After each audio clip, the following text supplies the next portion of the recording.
Hello Leo, welcome to the Plaid Sheep Oracle. For this round of readings, I've been pulling a card from the Archeon deck, which is by Nick Bantock, and it's a deck of archetypes, but they are not the usual sort of list. And the one that came out for you is this demon. Now in the book it talks about how it's useful to know the demon, because by knowing the demon you learn to recognize duplicity or trouble when it shows itself. But it's coming out a little bit differently here than in the book. It's more about, right, your own, kind of your own personal demons. And actually the card at the top and bottom of the Archeon deck. So for me, as you may have heard me say, this visible card is an underlying factor that is seen, something that you know is there as an underlying factor. You may be ignoring it, but you know that it's there. And then the card at the bottom of the deck is an unknown factor, something that is hidden, something that hasn't occurred to you, something that hasn't shown itself. So the top of the deck, right, is this star climber. And I feel like, you know, your last reading was all about how you would sort of go out and inspire others. And I think that, right, it seems like a lofty sort of goal, right? Something to reach for. Maybe that seems a little intimidating, perhaps. But at the bottom is this reflector that I want to say is you, when you look at yourself in the mirror, that there's things that you, right, that you don't want to see, or that you're seeing that maybe aren't actually there, but they're unattractive. They're, right, they're in the line of this demon energy. So there's something happening for you, Leo, post this kind of call to go out and shine, essentially. And that it may be that you, right, that you're feeling perhaps a little bit not up to it, or that it's going to be really challenging. But then there's something else that's underlying that, that is more, that is the more challenging demon aspect.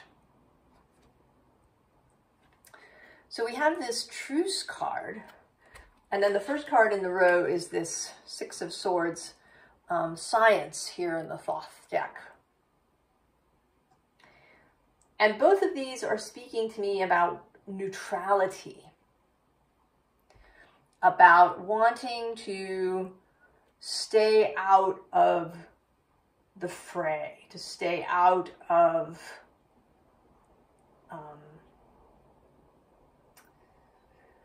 committing, well, right, like choosing a side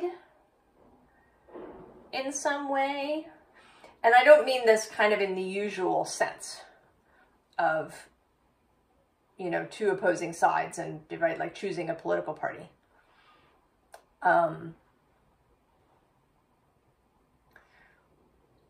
There's something here about choosing, right, choosing a path, choosing a way of seeing.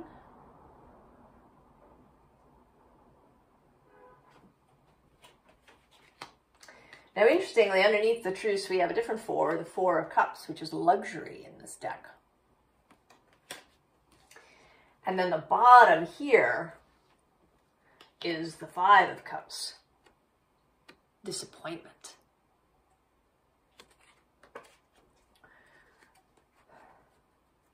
So there's something about not wanting to be involved, not wanting to kind of to put your whole self into something. You know, I've actually been watching Northern Exposure, which is now available on Prime. I watched it when it was out on television in the early 90s. And it was a favorite show of mine, and I was a little worried, you know, watching it that I wouldn't feel the same, but I do. And I was thinking about Joel's character, right? So if you don't know, Northern Exposure is about a young doctor from New York City who, in order to pay for medical school, takes money from the state of Alaska in exchange for him working up there for a period of time. And he thinks he's going to be at a hospital in Anchorage. And then he kind of gets shanghaied to this tiny little town in the middle of nowhere, like 200 miles to the next town, place called Sicily. And he spends a lot of his time really in resistance to this. And that's actually his first response, usually, right? His trigger response to things is to resist, to become defensive. Actually, often his method of doing this is through science. Sicily is kind of a magical place. You know, all sorts of interesting and unusual things happen there. And he's often waving, right, the scientific card to counteract these things. But when he allows himself, when he kind of gets past that, then he has these really kind of enjoyable and sometimes really deep interactions with people in the town. When he allows himself to feel. And I think that may be part of your problem. The next two cards are the Devil and the Tower. And these two cards, of course, right, these are cards that speak of very challenging, intense energies that one might worry about encountering. You know, even if a tower doesn't turn your life upside down, it might be an intense experience, especially this Thoth Tower card, which doesn't really speak of things falling apart, but it has all this, right? There's this fire, there's this weird creature kind of breathing fire, and then there's this kind of all-seeing eye, you know, that's very intense, right? This is a very intense tower card. And so these energies that maybe you're worried about, that if you really commit to this, if you allow yourself to say, well, right, I'm here. Maybe this wasn't what I was expecting for my life. Maybe when I, you know, set out for college and to, you know, get my degree and do whatever I was going to do, I had, you know, some goal in mind. And now it hasn't turned out that way. Instead, I'm being asked to, like, you know, engage with people on this deeply personal level, right? To, you know, to maybe be a mentor or a coach or, you know, to perhaps put my fame even in second place. in some ways, perhaps. But in any case, that engaging with this stuff is, right, it's kind of, right, these are intense energies. And then there's this card, happiness. And I actually am grouping it with these other two as a really intense and perhaps overwhelming energy that you are simply unaccustomed to, and that, right, that like Joel, you resist feeling, you resist really becoming empathetic, you resist becoming intimate with the people or the circumstances around you. Because it seems, right, it seems a little overwhelming, it seems, right, it's possible that you could get hurt. You know, if you really get involved in this, that this seems like a possibility.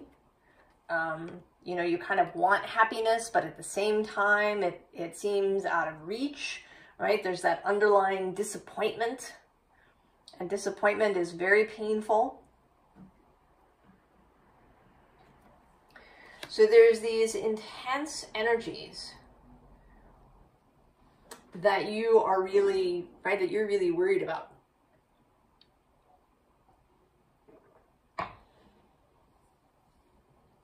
And I think one of the reasons that it is feeling intense is because the call is intense. I mean, below this card is the King of Air, who's a very insistent sort of character. And even I just saw the Ace of Earth, who's also, right, a kind of come out and play. So there's this triple, right, this is the Judgment card. This triple sense of a call. Come on, Leo. Let's go. Let's do it. On the bottom of this deck is the Four of Earth.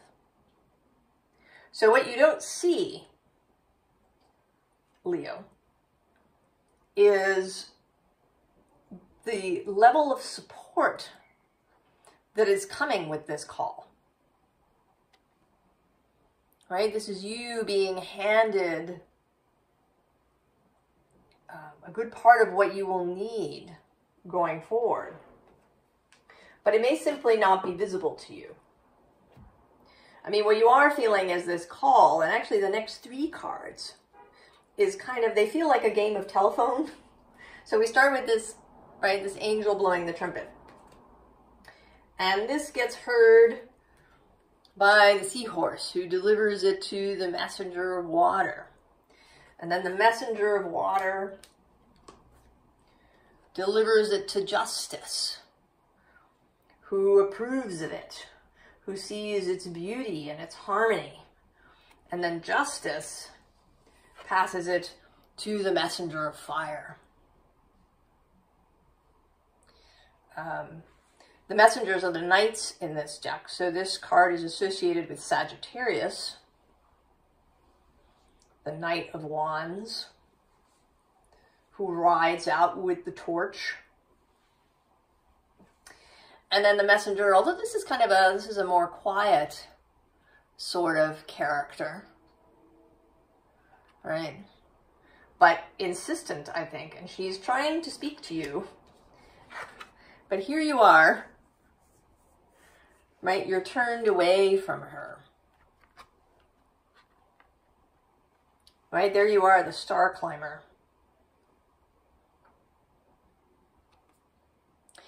And I was actually watching a Sand Tarot reading from several years ago that popped up in my feed, and that happens to me, especially with her readings. And she spoke of the star as, to her it felt like someone who was refusing to shine, right? Because she's kind of, you know, she's looking down, she's, you know, not really standing in a solid pose. You know, she looks a little preoccupied, perhaps. So you've been ignoring this insistence that is coming both from, from source, from your fellowship, and from your own heart and soul.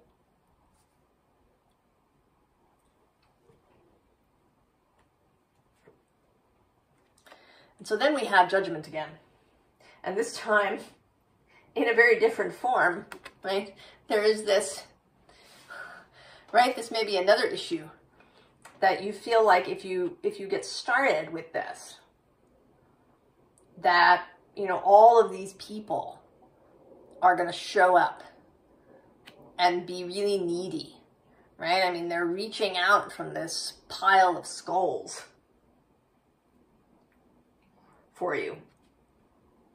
And the bottom of this deck, has this Two of Combustion, Two of Wands, which often to me looks, like two people kind of, like contemplating the mischief map from Harry Potter. But there is this flaming ship going on in the background, like a kind of disastrous thing that you are feeling. But under judgment is the Ace of Combustion, and it's rather gentle, This abiding flame that lives not only in you, but in all of these people that I think you are perhaps afraid of. And because the next card we have is the Three of Aether, the Three of Swords. The possibility of pain. Although this too is a very gentle sort of Three of Swords. And it often looks to me like these insects are repairing the heart, or tending to it, rather than destroying it in some way. So while there is fear in you of heartache, of disappointment, of the risks of emotional and creative intimacy, that it is not what you think it is.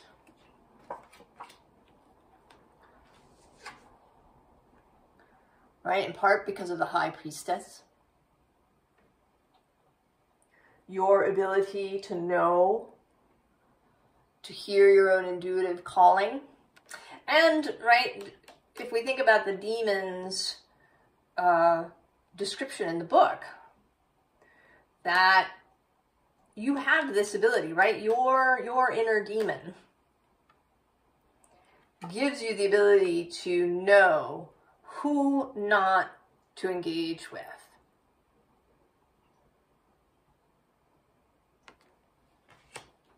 If you listen to your feelings, if you listen to that inner voice, if you pay heed to what the demon may have to say,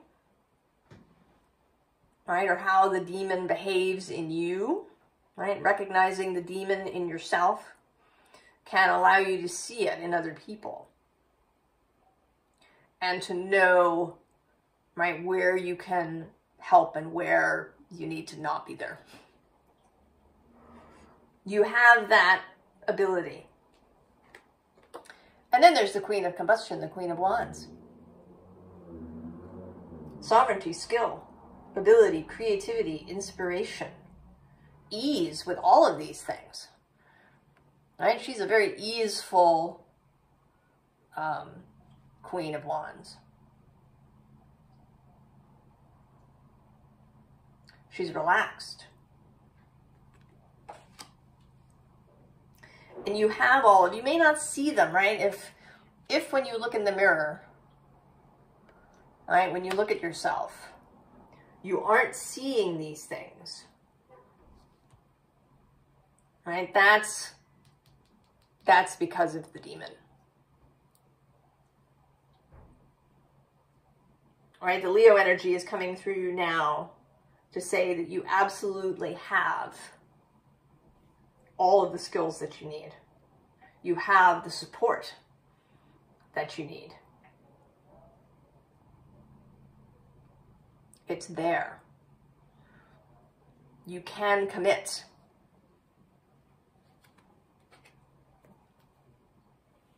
Right? And I mean, I am still, right, the cards continue to speak of resistance a little bit. There is this Three of Pentacles, right? The possibility of collaboration, of building something. But under it is this kind of pensive, speculative King of Cups. Do I, don't I? And the bottom of the deck is the Three of Swords repeating. And then we have this whole sort of forest feeling thing. So there's the Ten of Swords, right, here with the corpse. And the possibilities, right, of getting stabbed a bunch of times. There's this Six of Swords, which seems like possibly having to sail through swords to get somewhere. And then this Seven of Wands, which here, right, looks like a storm. So you sort of see, right, that these cards have this very similar feeling, right, of all of these vertical things that look, right, that you have to pass through or endure or fight your way through.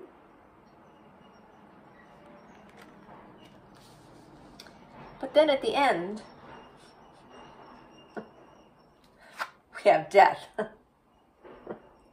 So I want to say that maybe the real fear is that this is going to change you in some way, some unexpected way. And that kind of brings us back to Joel, right, who has this vision of himself as a sophisticated, Columbia-trained, modern physician. And then if he allows himself, right, that he's going to go native, right, that he's going to lose that. That's really important to him. So it may be, Leo, that you have some vision of yourself. That maybe you've had some goal to be X, Y, or Z.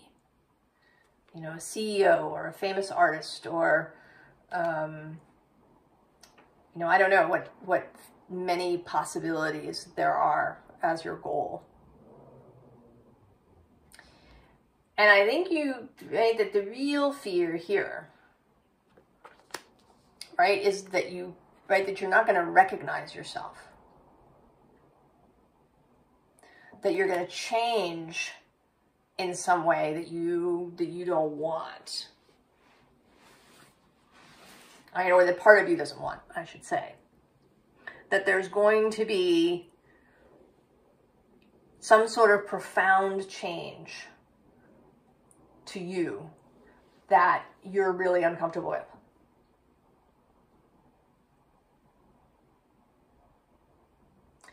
And only you know what that is. I mean, maybe it's that you're going to be happy.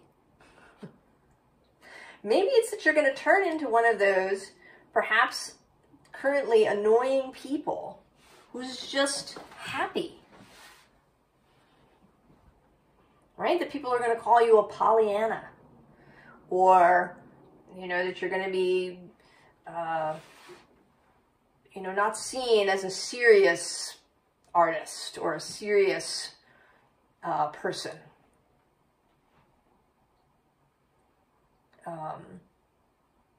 There's something, right? Because happiness, right? People who are really happy and cheerful and upbeat and optimistic, right? The society tends to label them as gullible or wearing rose-colored glasses or, you know, frivolous or not serious or, right, whatever derogatory thing you want to attach. So that happiness, right, the turning out to like, to be really happy, to really like love your life and like love people and just, you know, enjoy every day, you know, and see all the beautiful things in the world, that this seems unrealistic or wrong or right, something. Or there may be some other way that you think you're going to radically change if you accept this call that is uncomfortable for you.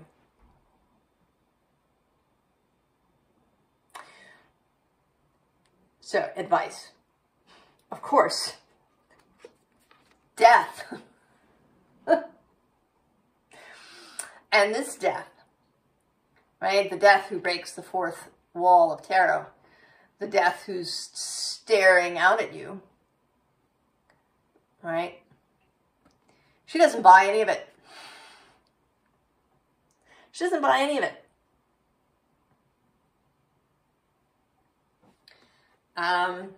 Below her is the Empress, who also doesn't care. Who, right, is all about beauty and pleasure and juiciness and creativity. And actually below her, I'm just seeing, is a wholly different Six of Swords. Here, in communion with the source of all things. The bottom of this deck has the Six of Wands. It is a Leo card, and it's I think the Leo card. For me, the Six of Wands, even kind of more than Strength of the Sun sometimes, right, is about that Leo energy, right, of leading people, of providing the bonfire that people can gather around. And then the bonfire, Ten of Wands. Setting fire to, you know, whatever outfit you've been wearing. I mean, I sort of picture you wearing something much more sort of tight and constricting, you know, like a slightly too small three-piece suit. But whatever garment you've been wearing, set fire to it.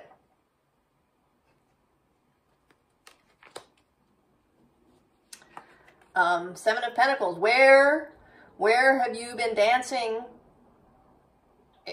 right, to exhaustion? This card always makes me think, right, of the red shoes.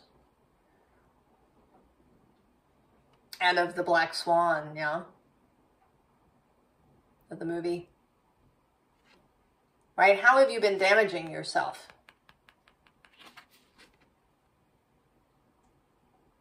By, you know, tap dancing in whatever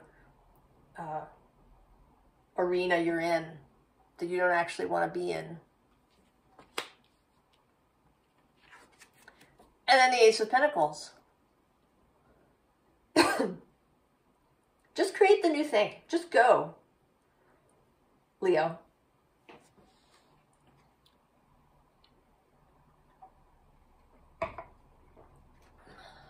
Right, she's very intense too, isn't she? Right, the Pentacle is here. I sort of feel like, right, it's kind of being offered by this person.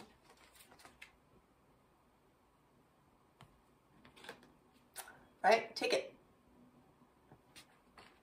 And then the last card, of course, the Tower. So, and this Tower, which is less about something, you know, crumbling. This is about, kind of about the unknown, right? You're walking through the forest and you come to this place. Maybe you've been led, right, by this kind of fiery energy through the trees. It's almost, right, like the sap in the trees is ablaze. And you've been led here to this portal. And the Tower of the Unknown on the other side.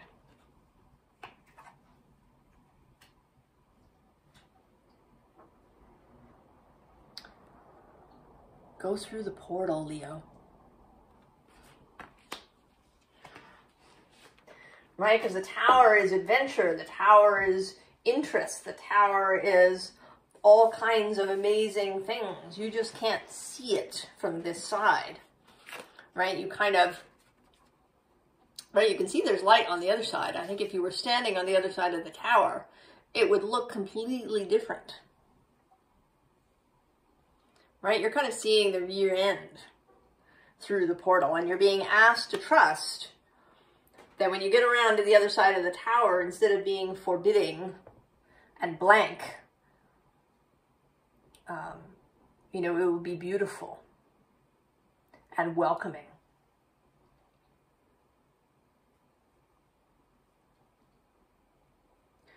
And I don't think, you know, I don't think the call is going to go away. You may be able to hush it for a while, to ignore it.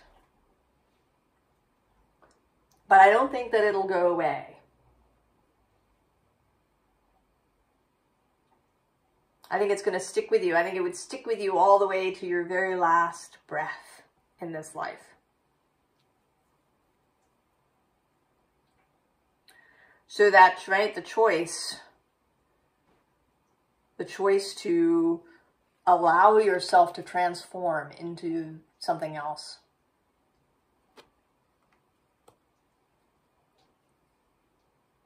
Embrace, right? Embrace the transformation. Don't see it as, you know, something terrible.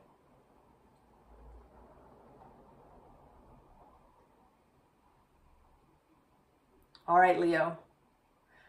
I'm going to stop there. Although I feel like I could keep talking.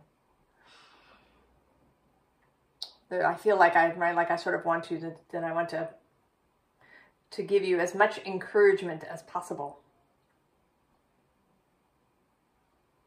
I wish you all the very, very best, Leo, in this transformation. I will see you next time. So long.